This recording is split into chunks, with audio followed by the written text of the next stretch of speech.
Hello, you're listening to Lists and Other Things That No One Asked For with Jesse Barbin, your weekly mini podcast where stuff usually takes the form of a list about pop culture, music, growing up. So I hope you like it. I feel fortunate to have come of age in the early 2000s. It was a good time, and it's weird to see people dressing in those styles again. I can't quite wrap my head around it. It's also funny that some of the music from that time, once terribly uncool, is now cool again. The music I'm thinking of comes from two equally ridiculous musical genres, nu metal and pop punk. Due to the time I grew up, I got to straddle both. I got to see the sunset of nu metal and the mainstreaming of pop punk. The pants went from extremely baggy to extremely tight. The tips went from frosted to spiked.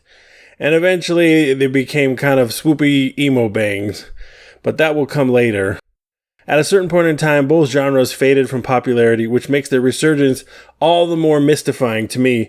I think a big part of it is everything is terrible, so people really want to pretend like it's 2003, and I get that.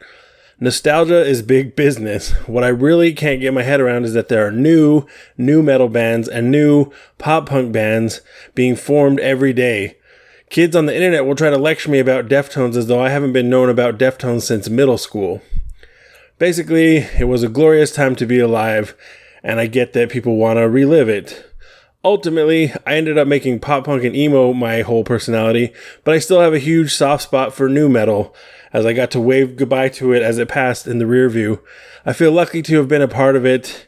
Here are some of the best nu metal songs from a guy who lived through it. Break Stuff by Limp Bizkit. But you wanna justify ripping someone's head off, no human contact, and if you interact, your life is on contract. If you wanted to pick one song to encapsulate all of nu metal, this is it. Sick riffs, cool beats, check. Rappy rap vocals, check. It's angry, but not really angry at anything specific, and it doesn't have anything profound to say. The thesis of this song is basically sometimes you have a bad day and you punch a hole in a wall. You know, nu metal. Limp Bizkit illustrates a thing I like to call the cycle of backlash, where a thing becomes super popular, becomes oversaturated, becomes hated, lapses into obscurity, and then eventually swings back into popularity. Limp Bizkit is playing stadiums again in 2024. This just goes to show that these are wild times we are living in. I didn't care for Limp Bizkit at the time because I considered myself a nu metal hipster, which is an oxymoron. Out of all the silly overwrought music that was nu metal, I pretended that there were some bands less ridiculous than others, even though that difference is so slight it barely matters. Black by Sevendust.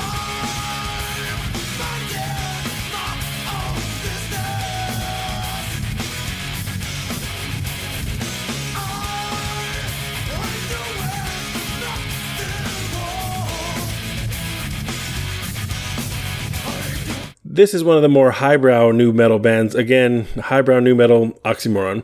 I feel like Sevendust was one of the highbrow nu metal bands. I thought their vocalist, Lejon Witherspoon, had the best pipes in the genre. Black hit on themes of racism, and their tremolo guitar riff is forever stuck in my head. It made me go out and buy a tremolo pedal myself, although I realized that it was harder to use than Sevendust had led me to believe. I ultimately thought that the follow-up, Home, was a better album than this one, but I can't deny that Black from this album is one of my favorite songs ever. Next is Digital Bath by Deftones.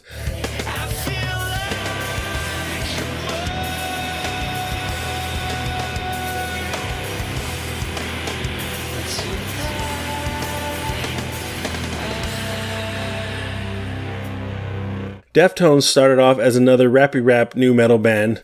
They were kind of a contemporary of Korn, and while they had started to change their sound on Around the Fur, White Pony is where they really hit their stride. If you had told me while I was listening to White Pony in 2001 on a CD in my Discman that Deftones would be just as big or bigger in 2024, I would have said that surprises me, but I'm glad to hear it because this is fire. Digital Bath is everything that people love modern Deftones for. It's heavy and atmospheric. The beat is something only Abe Cunningham could come up with. And the vocals. Chino alternates between low moaning, which he's known for, and also the high wailing that verges on Inhuman that he's known for. Up to that point, I hadn't known that music could give you goosebumps.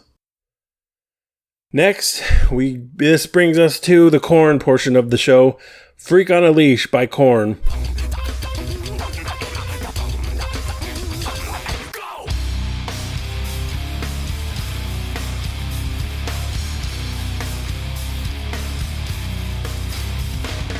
Korn was another band that I resisted. See nu metal hipster above. Before Limp Bizkit, they were the biggest nu metal band on the planet and easily twice as ridiculous. I mostly couldn't get over Jonathan Davis. His whole shtick seemed to be sad boy yelling nursery rhymes and wearing a kilt, and he's only gotten more ridiculous with time.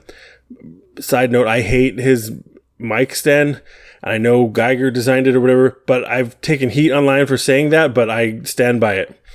Anyway, all that being said, Freak on a Leash is undeniable. The beat and the piercing guitar and the clicky bass, and that doesn't even touch that breakdown. Jonathan Davis starts muttering and gobbledygook, and then all of a sudden, bam, it hits. It hits so hard I was forced to admit that maybe Korn wasn't so dumb after all. Alright, this next one is dicey territory, but I'll explain my reasoning. Still Frame by Trapped. Please help me, 'cause I'm breaking down. This picture's frozen and I can't get out. Present day Chris Taylor Brown has obviously lost his mind and is quantifiably the worst, but in 2003 I thought this was an amazing song. I love when a song kicks off with the chorus. The album after this one, Lost Realist, also has a lot of great songs with awesome melodies too. I can't write too much more because the singer is currently, as mentioned, the worst, and I hate when someone becomes horrible and burns down their own legacy. It also bums me out and makes it less enjoyable to listen to, which is a small concern, but it bothers me. Alright, we're getting here to the end. Second to last is Nobody's Real by Powerman 5000. Nobody's real, but they're willing to let you know. Nobody's real, but they'll feel it tonight. Nobody's real, but they're willing to let you go. Nobody's real, but they'll play. I never took this band seriously. The singer Spider was Rob Zombie's little brother or something like that, so I immediately wrote them off as Nepo babies, even though that wasn't a thing back then and not technically accurate, since they're brothers, not father-son, but whatever. My thinking was that they wouldn't be as big as they were if it wasn't for the Rob Zombie connection, and I think that's probably accurate. That being said, this song rules. It has just the right combo of digital noise, distorted bass, and creepy guitars. When the chorus hits, I started to think that Spider might actually be more talented than his older brother. The rest of this album doesn't hold up that much, but this song is quite good. Alright, and the final, the ultimate, well, not the ultimate as in the last, not as ultimate as in the best, but the last on this list. I feel like it could be more. I could do another list, but anyway. The last song on this, Fiction, Dreams in Digital by Orgy. Cause it's better than nothing. Now that control is gone, it seems unreal. She's dreaming in digital. She dreams in digital. So this band was ahead of their time for a lot of reasons, and I think they were kind of, in a lot of ways, they were only nu metal by association, but they have a lot of the things that go with nu metal. Ultimately, this song is a banger. I love the cyberpunk vibes. I think this band should have been way bigger, but I think it's hard to market a band named Orgy to a wider audience. Well, you heard it here first. Nu metal is cool again, and as long as things stay terrible, it would be cool for a while more.